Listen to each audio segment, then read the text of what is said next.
I think what's really fascinating is we've got this wonderful range of each of you do something that's very different but all sort of connected. We've got the way of tracking how the brain is working. We've got the application of VR for medicine and how the VR can be used to affect the brain itself. And then we've got how we physically interact with the VR, and then how we can merge physical environments and VR. And that's really fascinating. And there have been a ton of major developments that have happened with VR in the past few years that have allowed all of these, breakthroughs to take place. I think the big question, the big question is, where do you each see this going?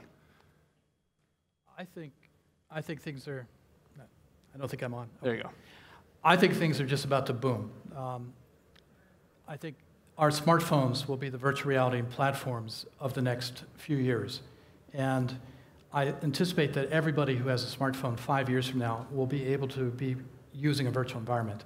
Given that, the applications in entertainment and education are going to be driving things forward, but after that, we're going to have the deep applications such as commerce, as medicine. All the venture verticals are going to be profoundly affected by this new way of interaction. Fortunately, because we've seen this technology coming for the last 30 years, a lot of the basic heuristics and fundamental principles have been worked out. So now that the enabling technology is here, boom, we can snap on top of it all the paradigms that we've been researching for years in research labs and bring it out as a fully developed implementation of a system, now that the enabling technology is here. So it's just going to take off. Now, Dan, what about you? Yeah, I think so too. And what we're really interested in is the brainwave, integrating the brainwave with the virtual reality headsets and interpreting the brainwaves. And there's ways to load up the headsets with brainwave sensors where they naturally touch the face, and also where the head strap goes above the top of the head to the back, and then the back straps. And then ultimately, it'll be a full head system. So the number and type and variety of brainwave sensors is going to go up. They're going to get more powerful. And the future of virtual reality really is brainwave virtual reality. It really is it's fully engaging the brain. So that's the way it's going to go. It's going to be the fusion of all these technologies. And, now, kind of converse to that, that's, if you've got brainwave sensing, where does the haptic stuff come in, Amir? So it's really not about any specific individual part of the technologies that is being brought in to deliver an experience. It's really start from the experience. And our design principle, the leading design principle at Sixense, is that all the technologies that we develop, that we adopt, that we integrate, we will definitely integrate technologies of brainwave, 360 audio we're integrating, we don't even try to develop, we bring it into the platform. It comes down to the fact that it's all down to the principle of make technology transparent to the user. Sense of presence means that you can, and the name of our company comes from being able to use your intuition as you interact with the digital medium around you. And that's the focus. All those technologies, if you are engaging in the world and you are picking something up, you need to feel it.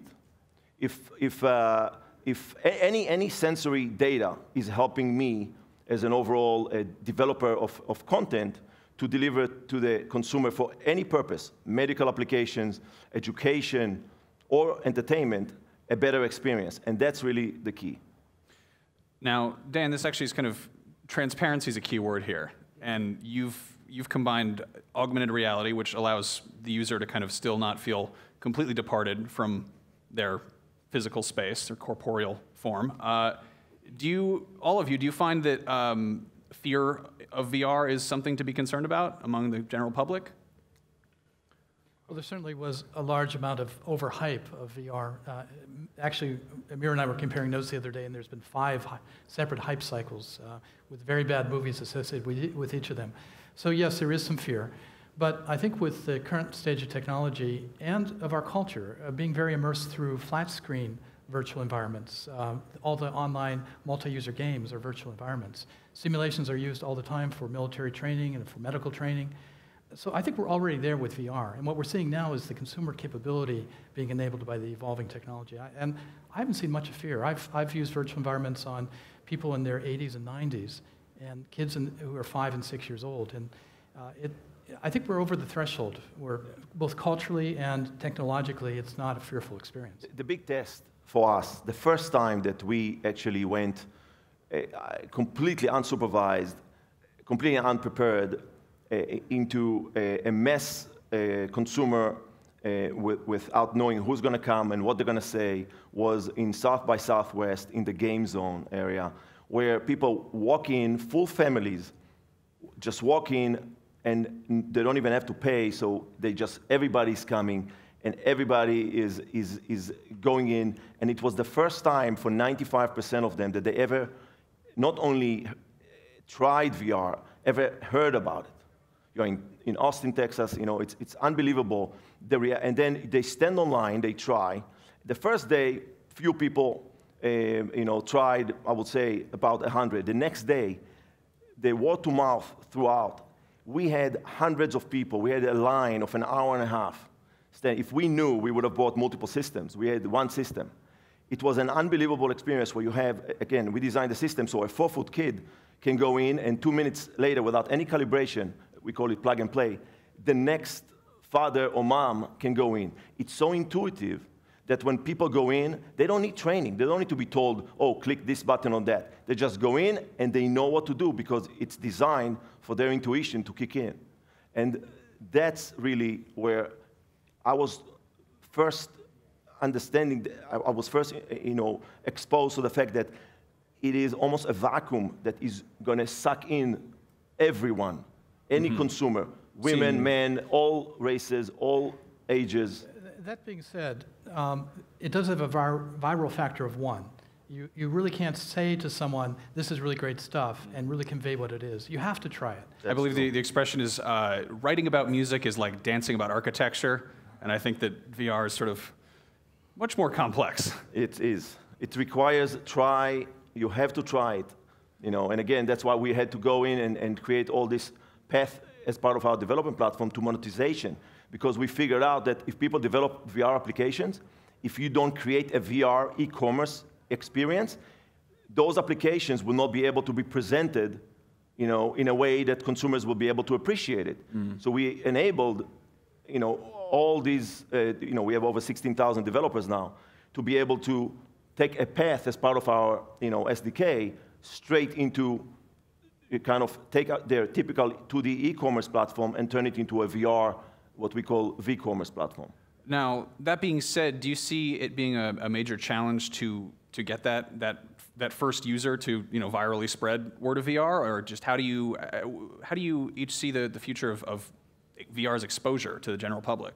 So mobile, this is the way, and Samsung did an amazing job for all of us. Actually, I look at Samsung as the key innovator in the space of VR, ahead of everybody else.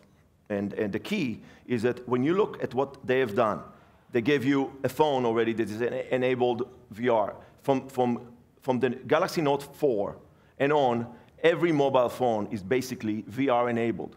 You talk to Forrester and you ask them how many VR-enabled phones like these will be in the market by the end of 2017. They are saying hundreds of millions, and I personally spoke to them 2 weeks ago. I'm sorry, what do I need to do? And then the question about these headsets. These headsets are so cheap to make that when you talk to Verizon or AT&T, they tell you, if this is going to help us to get people signed for a 2-year contract, we're going to give it for free as part of a contract. So you'll have an install base of hundreds of millions, which immediately will lead to more applications to be developed for it. And there, you have the solution for the whole old-fashioned problem of chicken and egg in any new medium coming out. I'm sorry, I'm not sure. One of the things is we're living in a very digital ecosystem. So the reason why technology has taken off so quickly and so fast and so diverse, and the reason why Samsung has brought this technology to mainstream is because of how quickly we can spread the word through our digital networks. And through that craze, that want, followed the Gear VR's launch, and that, it helped everybody. It helped everybody in the VR industry, and even accessories in the VR industry. And it helps the consumer get more acquainted with new technologies quicker. Interesting. Just to quickly tell you about Samsung, what they've done, for example, tackling the specific problem you talked about, how does people first experience it around the world, or around the country, at least in the US? And what Samsung did, they made a deal with Best Buy and created, kind of in every store. A Best Buy, at this point it's not in every, but it started to be in few of them, where people are going to be able to go in, experience it at the store, like a kiosk area, try the different application, get to understand what's all the hype about, and see that it's all real. It's all, there for them to experience. And, I believe location-based overall, where the retailers are going to start with it, and again, everywhere around the world, airports, malls, they're going to have areas where people are going to have to stand in line. Like I told the retailer earlier this morning, the biggest problem you're going to have if you want to have a VR corner to expand your very limited catalog in your store, meaning to expand from the store catalog to the online catalog that you have, is really crowd control. You're going to have the fire marshal needs to come in and have hundreds and hundreds of people either take ticket it'd be like the Apple store checking out the iWatch. Exactly. There's too many people. That's exactly right. Now, Dhan, down at the end, that Dhan right there. How do you see brainwave tracking being applied to this? Because I feel like that's something that's a little bit of a harder sell, because you've got the more traditional VR, which has that theme park ride approach, whereas you've addressed, you've mentioned the holodeck as a... Yeah, definitely. We want to eventually get to the matrix and the holodeck. That's what we're really aiming for. That's going to take a number of years to get there. But Brainwave VR is the way to go, and a system like Amir's is a good labeling system for the brainwave packets, basically. Every time you move a finger, or say a word, or move anything, or feel something, it's like a little heartbeat goes off in the brain. There's a signal there that indicates which finger you're going to move, which hand you're going to move. Every time you hear something, there's another heartbeat that goes off. It's a signal. And so basically locking onto those signals and starting to decode the brain. There's 100 billion neurons inside our cranium in the brain, between our ears and behind our eyeballs. So what are those 100 billion neurons doing? And we're going to need lots of sensors to really figure it out. But with just a few sensors, we can start to get little hints as to what's going on. So that's where it's all at. And ultimately, we're going to want to be fully engaged, fully immersed. And so ultimately, we want to disengage from our physical senses and just have direct brain-computer interface. So that's where VR is going. It's a brainwave future. Okay. Now, do any of you worry that this could be dangerous at all, to reach that full immersion to the point where people abandon real life? I mean, we see problems with gaming addiction, and I'm playing devil's advocate here. Bear with me, but that is a concern. For most of the applications I've seen, people don't spend a long time in the virtual environment. You go in, you might do a task of some sort, you might have something you're doing, and I know the gamers will change this, but at this point right now, I think it's an environment that can be used to entertain yourself, to learn something, to do something, but you don't have to live there. And I'm not worried about people spending their time there. The world outside is wonderful. And I think it'll be very hard for us to make something as nearly as engaging in the virtual environment. Sure, there'll be some people who will spend a lot of time there. There's a lot of people who are couch potatoes right now. But I don't view this as a danger. I view it as a tool that we will use to do things better and to magnify what we do. But we'll get in, we'll get out, and then we'll go on with our life. Exactly, based on what Walter just said on the last piece. VR enable people to do everything they want to do better. If you want to be educated anywhere around the globe, with VR, you'll be able to do it much more efficiently and more important even, not only that it's more efficient, it's more affordable. VR will democratize healthcare, help democratizing healthcare, enable a surgeon here in California to train people all over the globe in one session.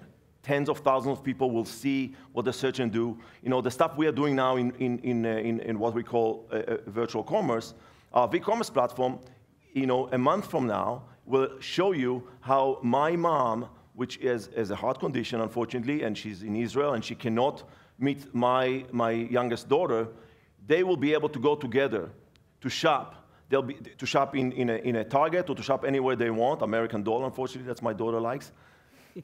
That's a problem. But it's $110 a doll. Trust me. But allowing people to shop anywhere with anyone, anytime, allowing people to be educated by anyone, anytime. Everything that was done in 2D, everything is done with, partial platforms like, YouTube is a great tool, right? The Khan Academy, amazing. Can you imagine what they can do in VR when they can have classes of unlimited students and everybody is being taught in an intuitive fashion, not dealing with keyboards, being there. It's a whole different way. And of course, the world, meaning you look at what Walter was doing, and Walter and his colleague, VR, I'm a veteran, like every Israeli, I'm a veteran too, and you think about what VR has been doing for the last 10, 20 years for PTSD, especially in the last 10 years. VR, you talk about presence for the sake of buying stuff or entertainment or education. Think about, what is being done and successfully with clinical results proving PTSD patients are being helped every day now by recreating the sense of, giving them full sense of presence in their worst nightmares and helping them taking steps out of that nightmare. Teaching them the coping skills. But I think people are going to be worried that we're going to be addicted to virtual environments. Anything that's attractive and engaging some people are going to spend their time in. I think there's ways to design around that, and I think it's a cultural issue. I think the benefits are going to be so great that that the risk of this are. I'm not worried. I'm not worried. I think we'll deal with this as we find out how the technology plays out. I'll take the other side quickly, just to say I believe that VR will open the world to the majority of the people. You look at people in America and you see, very few of them actually know how beautiful is the world. You can show people, 360 videos, the things that are being done now. You can take people anywhere and make them feel like they're there and motivate them to go out there. Show them in a creative way why they should be educated about where is the world now. And that's a good point. I think it's the experience is what virtual reality is all about. And if experiences are addictive to people, then yes. But we've always had that problem. Okay. Now, I think it's one thing that is worth talking about is telepresence. The idea of virtual reality is primarily, I think, right now sort of seen as escapism, or just it's not real reality, but what about the connection of two people using VR? Where do you see that going? Shared virtual worlds, I think, are where it's going to be, both for the clinical applications that my colleagues are working on, such as helping people with addictions or post-traumatic stress or autism and Asperger's. It's about connecting people and sharing an experience. But the virtual shopping experiences, the social gaming, getting together with friends. There's a reason Facebook is a funder acquired Oculus, that I think a lot of our social platforms are going to be virtual platforms. And it's going to be both wonderful and sometimes less wonderful. But I think social is really what's going to be the driver. Right now, we're dealing with network effects and getting people together in a virtual environment, but those problems are being solved.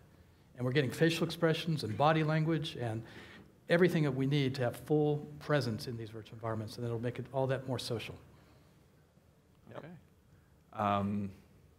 Do you anticipate any challenges? Like, obviously you're all very optimistic, but I mean, I'm curious to see what you do see being something that's preventing you from getting further that maybe hasn't fully, reared its ugly head yet.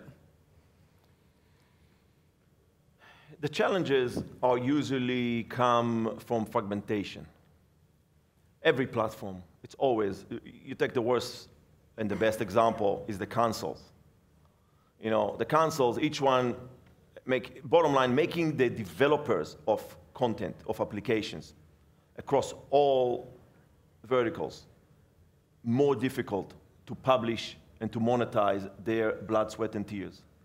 We have about over 16,000 developers.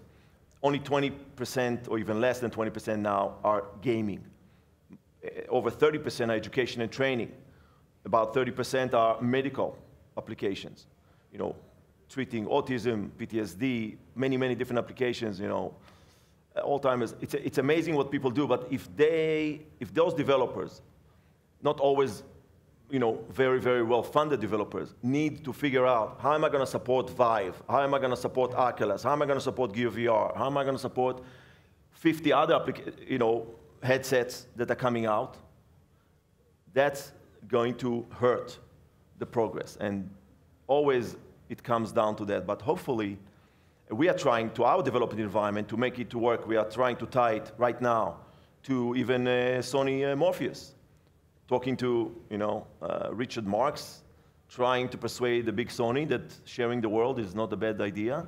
Obviously, Oculus is also becoming a console, so it's going to be an issue. Valve is amazing, with the Steam VR, amazingly open and happy to support everybody. I think it's the business models are going to be the challenge. I think right now our business models are based on Cartesian coordinates and face-to-face and internet, which is flat and not social, for commerce. And I think that the technology and the applications are going to be developed, and then we're going to have to change the business models to match them. And that will there'll be some inertia there. Okay. Now, you touched on games a little bit. One thing I think that is kind of apparent in mainstream console gaming is the kind of inflation and the fact that AAA development is increasingly expensive with the improved graphics and the more time it takes to develop that. Do you see that being a problem at all for VR, or are we kind of just, is it because it is? The interesting thing, there's been some studies on presence in VR, and graphic resolution is not the key element for presence. So you might think that coming up with all the pixels and all the interactivity, and with mixed reality and blended reality systems, we're not going to have to draw everything. I don't think that's going to be the gating step at all. It's very experience driven. So we've shown demos that are both have really high fidelity and some that are just much lower on the polygon count, but give better experiences. And it really is about presence. And then you get so involved with that particular experience that you get lost to it. You don't look for colors or pixels or sharpness of lines. You look for the experience itself, which can be all kinds of different things. But you're right. It is a challenge. The challenge is, and I have a studio that develops all our application. We are probably the most advanced developer of VR application. I think in the world today we have probably 15 or 16 now applications, from sports to lightsaber, to shopping. The point is, and coming from CES, we actually won the best VR product and the best VR experience. But the reason that we are the best is not really that we are the best. We cannot compete with Valve, or we cannot compete even with EA or Activision.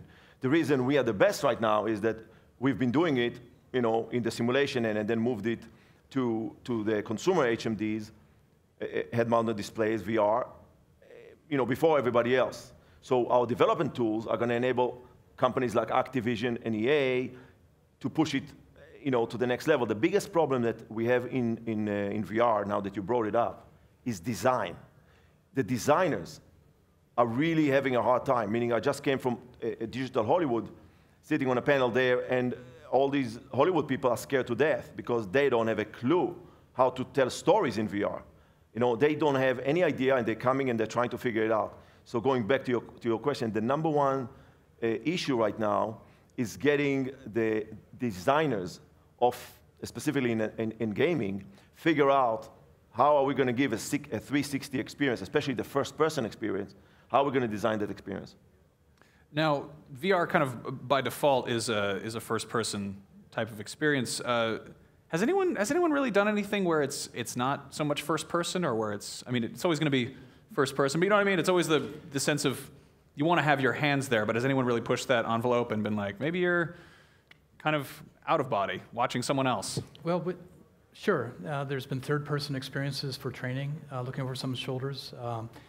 We've done some work looking at where you're training clinicians to how to deal with a difficult patient, and we'll have the observer might be a fly on the wall, watching the dynamics of other people in a virtual environment.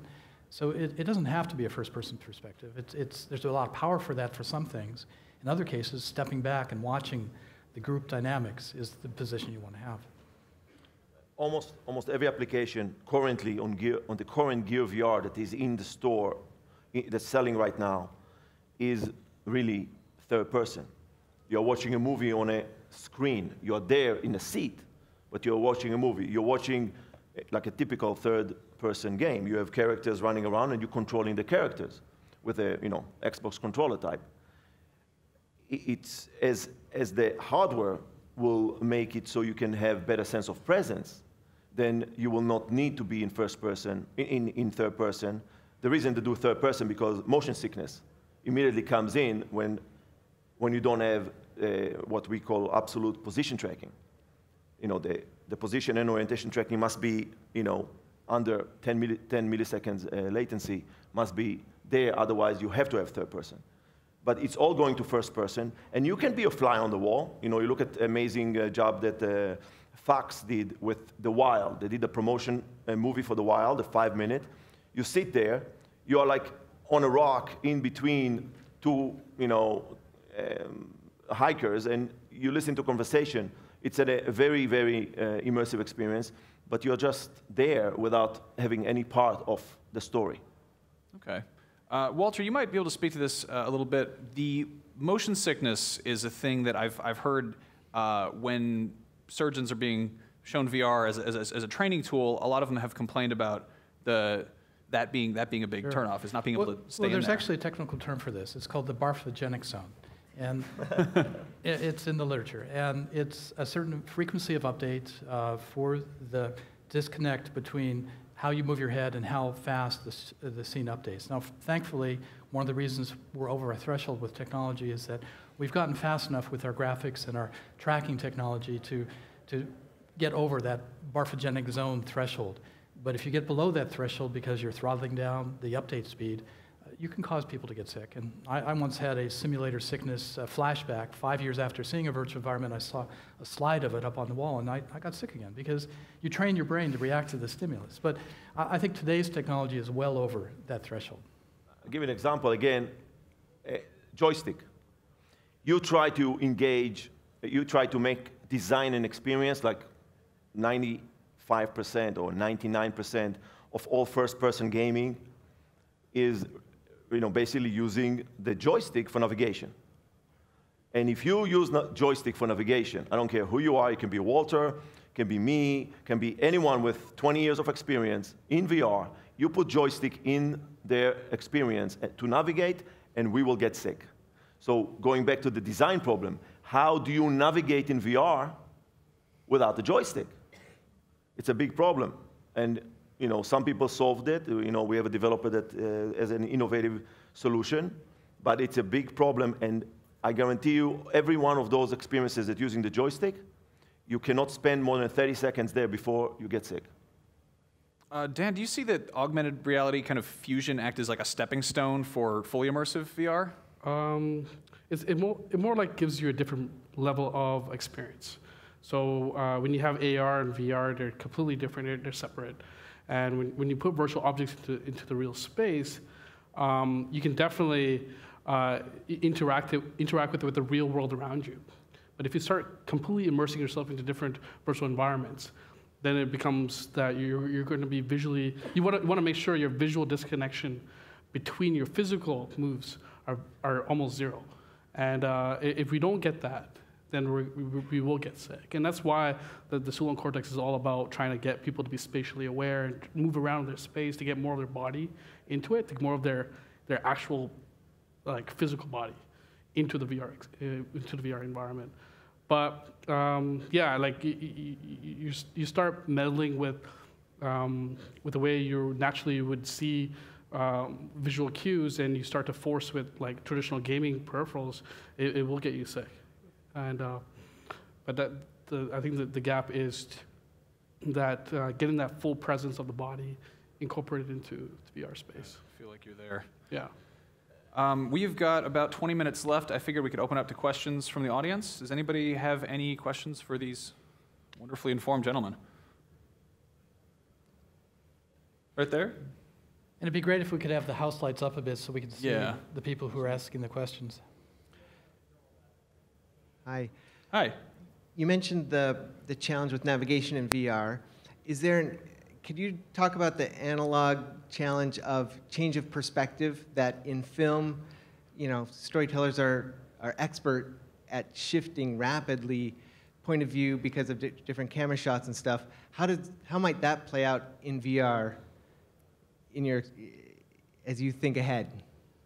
Does the question make sense? Yes, I think that's one of the challenges, that it's not going to be easy to move the way we tell narrative and stories in our current linear method with one point of view, maybe rapidly changing point of view, to what we do in VR. Because in VR we have a first person or maybe third person point of view and a story that isn't always synchronous. So I think we're going to have to change the way we tell a narrative. Just as the movie industry, if you look at old black and white films, the way they told the story was very different than they tell the story now. We're going to come up with the heuristics, the tropes, the hacks, the ways to tell a story, but it's for a new medium. And I think we'll learn from the gaming environment, where they've been dealing with telling stories in a virtual environment for a while. I'm going to hazard a guess that a big trope for VR will be waking up as the start of a new scene. Yeah. Makes sense. Anyone else? And fade to black. I'm sure Yeah. we'll have fade to black. That's going to sleep. It's just getting knocked on the head. Hello. So I have a question about sort of the act of identity preservation. So, a few years ago, I was thinking that, a lot of my family members, for example, I really love my mom, and eventually, her time will come. So if I could maybe expose her to something that can start capturing her information, how she behaves, and almost mimic her so that when she does pass, I can always go into a virtual environment and interact with her. Do you guys see sort of things like that emerging in the future? Oh, definitely. We see people doing it with their pets already. There's a whole company that around keeping your pets alive forever with very simple 360 videos. Actually I think I saw a few of them already using a 360 camera that you can buy for $300. Augmented taxidermy? It's interesting, but it's definitely going to be. Mom, I don't, yeah. But I'll put another layer on top of it, though. I think it'll be interesting to see ourselves backwards and forwards. There's been some really interesting research on if you give people a feedback of how they're going to look 30 years older, you can change their behavior. Because right now we have trouble imagining ourselves 10 years down the road, 20 years down the road. But if we can see it and see the house we'll be living in and have that experience, we change our behavior, both sort of the ghost of Christmas past and different ways to go. I think we certainly will have virtual actors we capture of our friends and our family, but I think what will be more interesting is what we do about our own sense of identity and our own thinking future forward about ourselves. That's interesting, actually. Dan, do you think you can actually map out the neuro growth of an individual and probably replay it back to give you more of how you acted with certain questions or certain traits?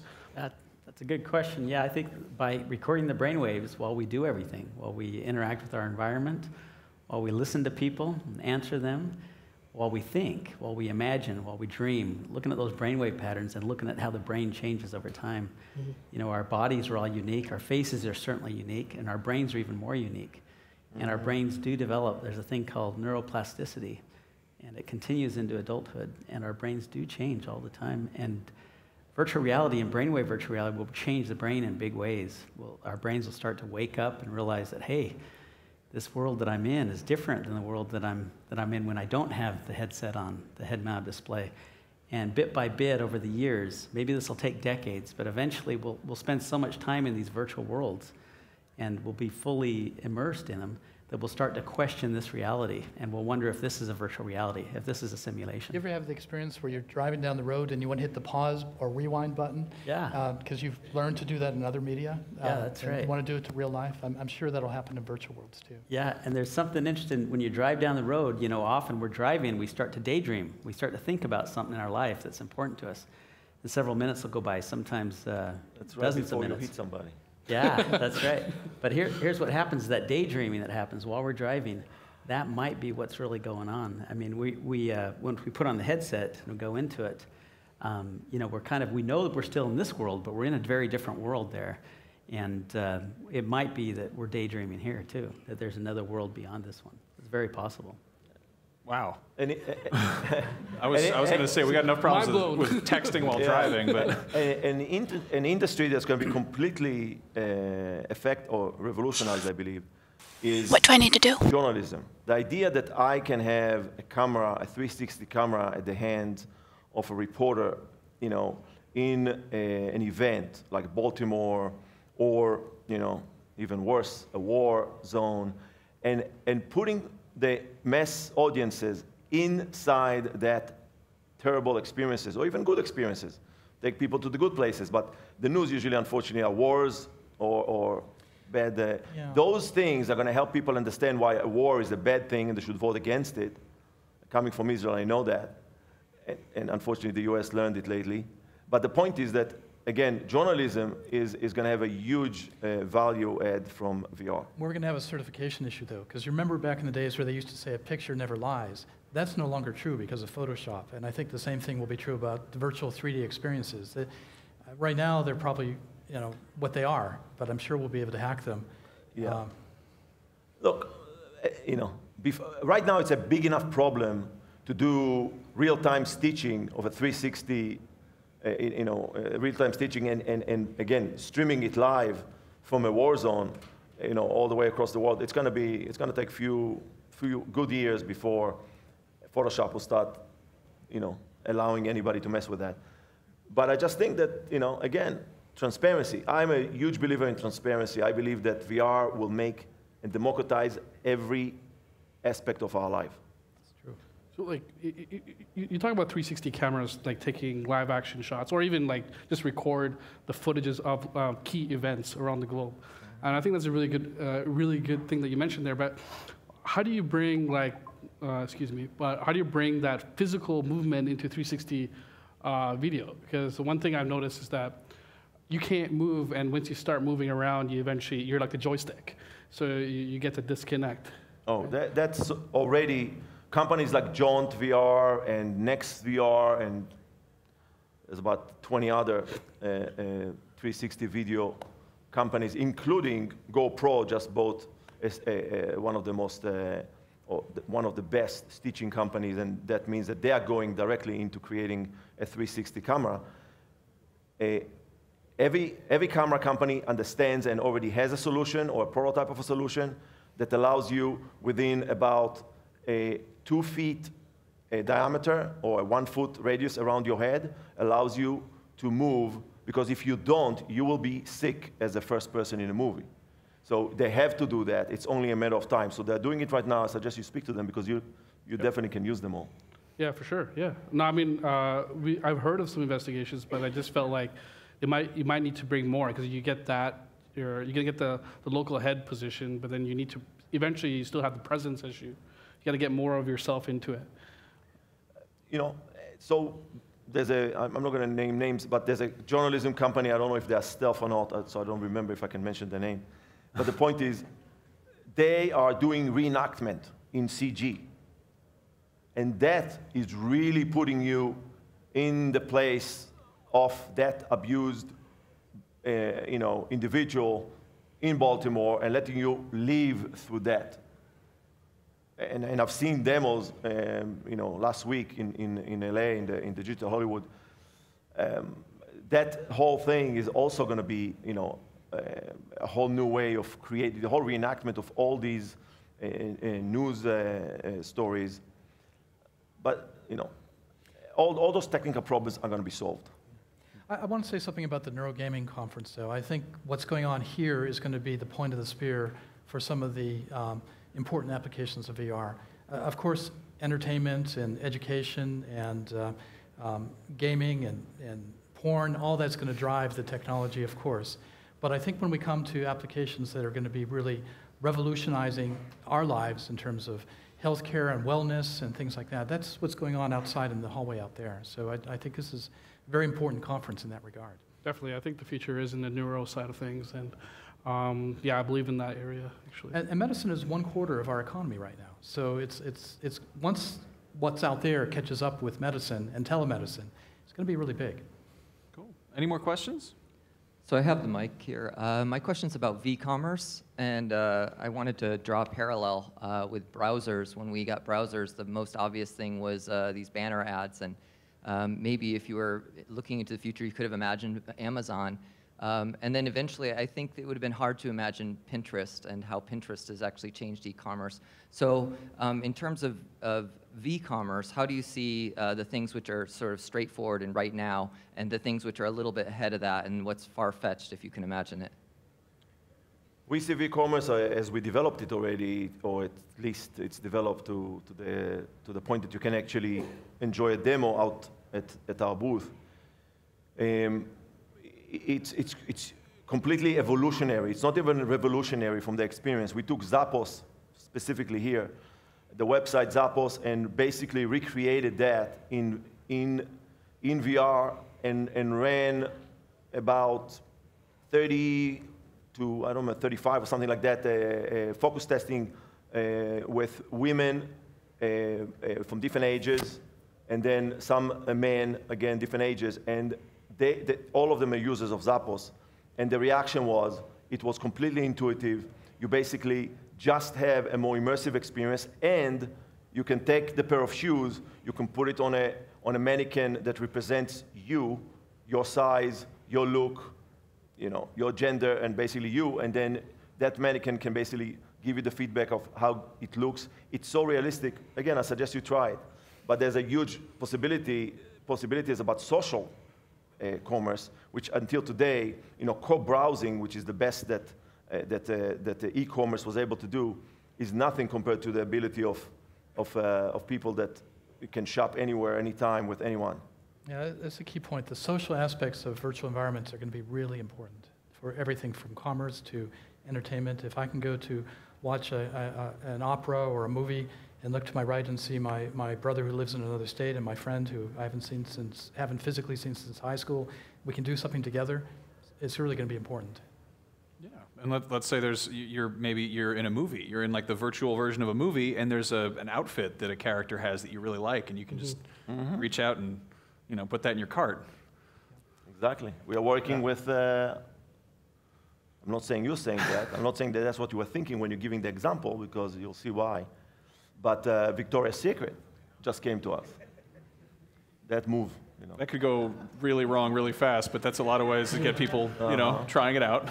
They came to us in LA, and it's Omnicom, actually, a competition for the company that we actually working with on a non-exclusive, but very closely, Seppi and Nitro. But Omnicom has, you know, Victoria's Secret as a client, and they look at VR, and I look at VR potentially as a killer app, because the experience that people are going to want to have with it is everything from what Walter said earlier to the kind of movements that you mentioned. Yeah, and they're going to use it for shopping exclusively. Shopping exclusively, exactly. Any more questions?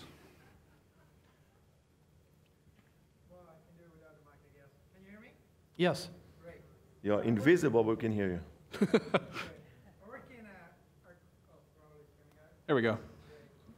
Thanks. So I work in artificial intelligence, and we have kind of a test in place since many, many years that we believe is going to be the final exam if we've been able to build an artificial intelligence, which is the Turing test. Okay? So you basically talk through a wall to a machine, and if you really can't feel the difference between a human and a machine, this is a good test to say, okay, we nail it. We have a complete artificial intelligence.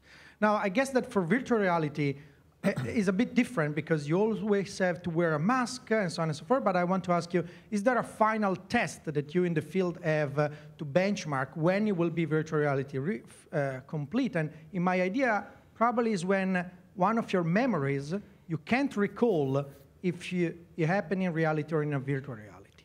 This could potentially be a good test. But I want to ask you, is there a test and how many years far away is in the future?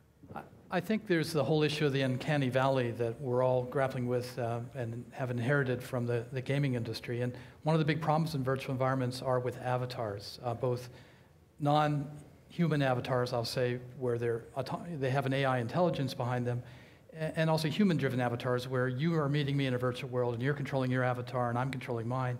And that problem is body language and facial expressions. Now, there's technologies out there that are addressing that, but right now, we don't capture the micro-expressions of the face, and people are wearing an HMD and we're obscuring their face, and so if we do want to place them in a social virtual environment, how do we capture all the movements of their face? We'll probably use sensors like Dhan has for brainwaves, but we'll use it to capture the body movements, and cameras will do this. We'll solve those problems. In terms of your specific question, I think that because it's the experience of being in a virtual environment, it's not so much the resolution or the graphics, it's whether you feel like you're there or not, and you're doing something that engages you cognitively.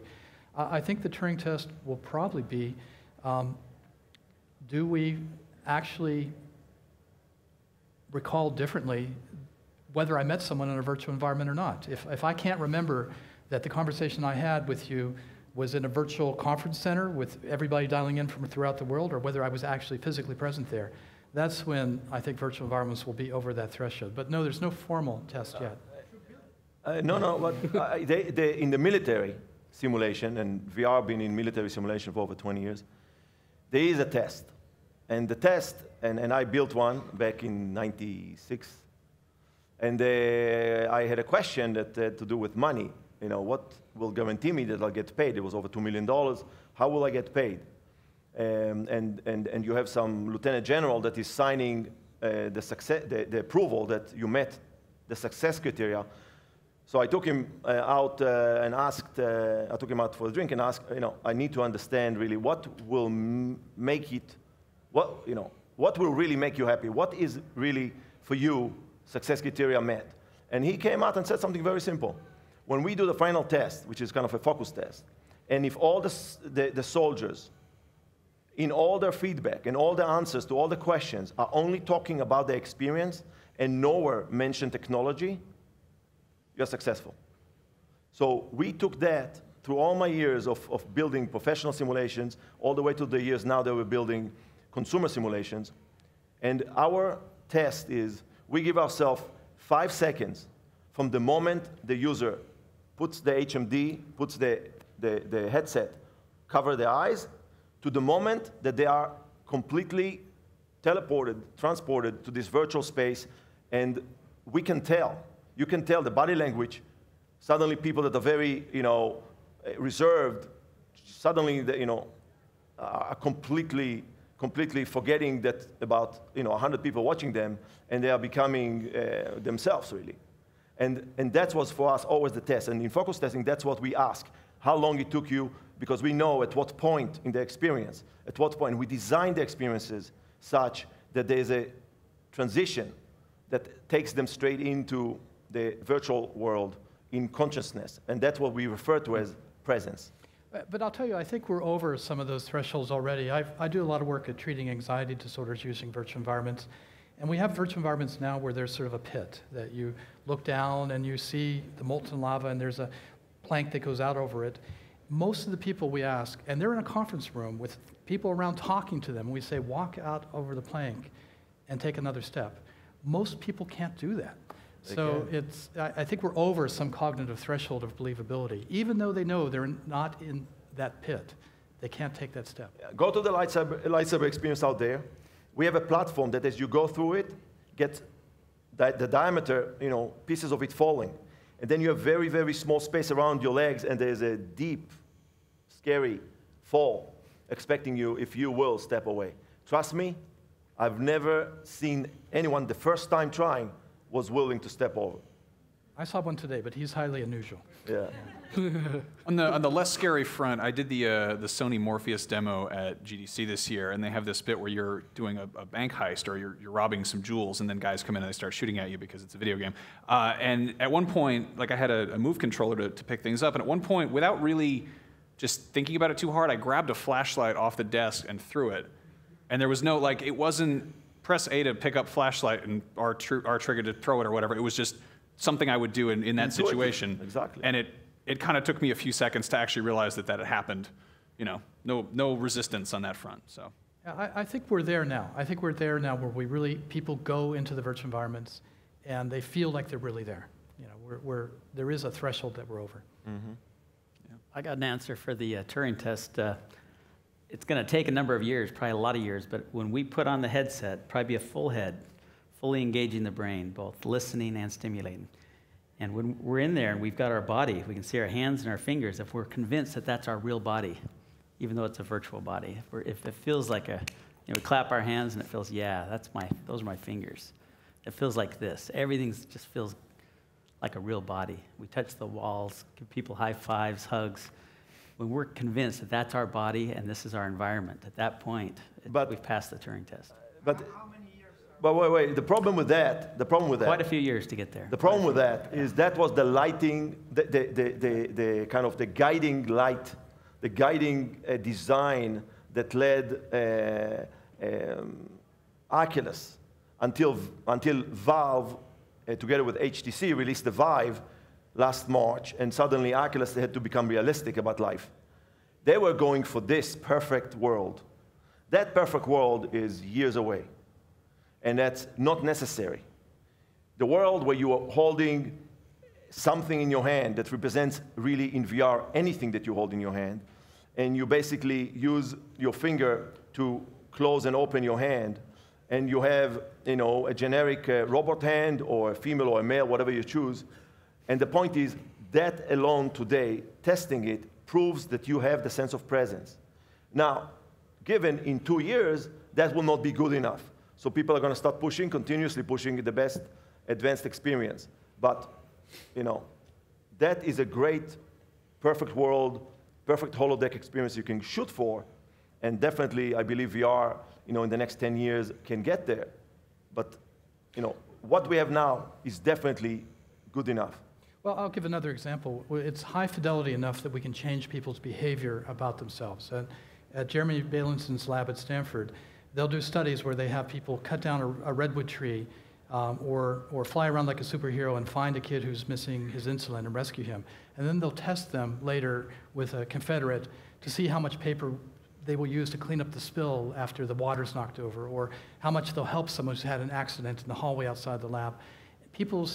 Based on a controlled study, people who have the virtual reality experience where they learn empathy or learn why it's bad to cut down redwood trees will change their behavior afterwards. So I would argue that the virtual reality environments are now profound enough that we can alter people's attitudes about themselves and about the world and about each other. Mm-hmm. And that's something. I think we're over a significant threshold because of that.